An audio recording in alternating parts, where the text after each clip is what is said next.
पाठ 4।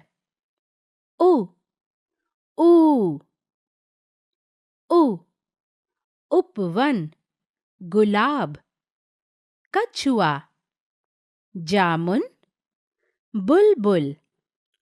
समझकर पढ़िए।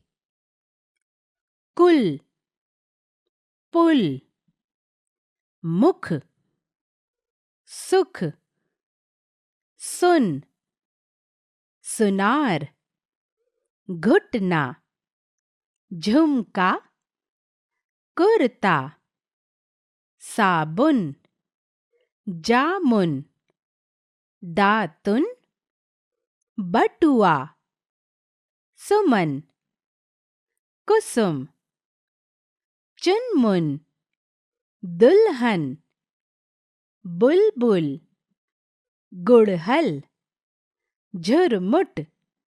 सुमन एक गुड़िया लाई। गुड़िया का नाम ठुमकी था। सुनीता बटुआ लाई। रुपया लिया बाजार गई। सुनीता ठुमकी की चुनरी, पायल और झुमका लाई।